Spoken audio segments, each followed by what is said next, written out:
వైసీపీలో ఎంతో మంది సీనియర్ నేతలు ఉన్నారు. వారిలో జగన్ మెచ్చిన వారి లిస్టు వేరే ఉంటుంది. అలాంటి వారికి పదవులు అలా వస్తూ ఉంటాయి.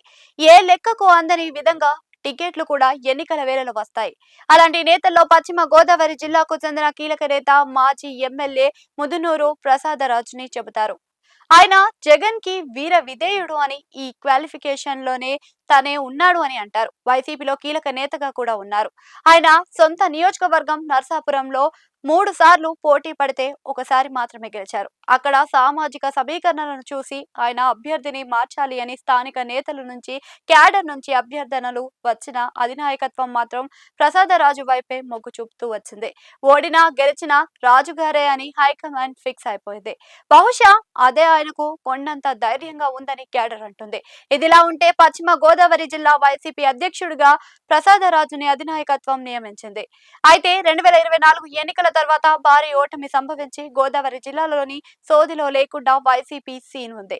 ఈ నేపథ్యంలో జిల్లాలలో పార్టీని ఒక గాడిన పెట్టాల్సిన అధ్యక్షుడే కాడే వదిలేస్తున్నారా అని క్యాడర్ నుంచి విమర్శలు వస్తున్నాయి. ప్రసాదరాజు ఎంతసేపు వైసీపీ పెద్దల కనుసనలోనే ఉంటూ వారిని ప్రసన్నం చేసుకునేందుకే చూస్తున్నారని, జిల్లాలో పార్టీని ఏ మాత్రం పట్టించుకోవడం లేదని క్యాడర్ గుస్సా అవుతుంది. దాంతో జిల్లాలలో పార్టీ ఎత్తిగిల్లడం లేదని అంటున్నారు.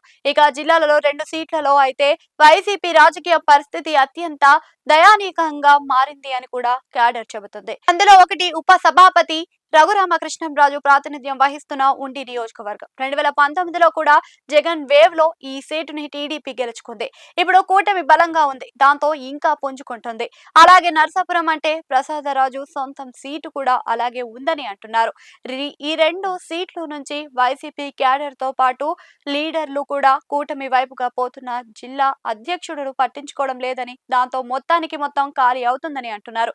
ఇక భీమవరం మాజీ ఎమ్మెల్యే గ్రంథి శ్రీనివాస్ పార్టీ నుంచి బయటకు పోవడానికి ముదునూరు ప్రసాదరాజు వైఖరి కారణమని అంటున్నారు. ఆయనతో పాసకనకే శ్రీనివాస్ పార్టీని వీడిపోయారు అని గుర్తు చేస్తున్నారు. అంతకు ముందు కూడా పలువురు బలమైన నేతలు పార్టీకి దూరం అవ్వడానికి ఈయన వైఖరి కారణమని అంటున్నారు.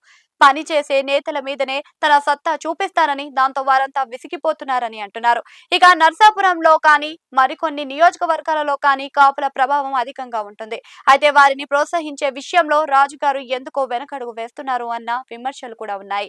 వారిని కనుక తెచ్చి అందాలం ఎక్కిస్తే తనకు ఇబ్బంది అవుతుందని ముందస్తు ఆలోచనలో ఆయన పార్టీని బలోపేతం చేయడం లేదు అని కూడా క్యాడర్ నుంచి వస్తున్న విమర్శలుగానే ఉన్నాయి. ఇక భీమవరం, పాలకొల్లు లాంటి చోట్ల కూడా బలమైన నాయకులు, సామాజిక వర్గం పరంగా గట్టి నేతలకు అవకాశాలు ఇస్తే ఫ్యాన్ పార్టీ జోరు చేస్తుందని క్యాడర్ నుంచి విన్నపాలు వస్తున్న రాజుగారు అయితే ససేమిరా అని అంటున్నారట.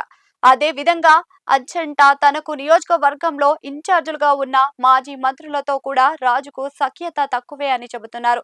దాంతో రాజుగారిని తప్పించి సరైన నేతను జిల్లా అధ్యక్ష పదవి ఇస్తే తప్ప పశ్చిమ గోదావరి జిల్లాలో ఫ్యాన్స్ పార్టీకి కూడా ఊపు రాదని అంటున్నారు. అయితే అధినాయకత్వానికి రాజుగారు చాలా మంచివారు కాబట్టి తన విన్నపాలను వినిపించమని క్యాడర్ అంటుంది. అదనమాట సంగతి.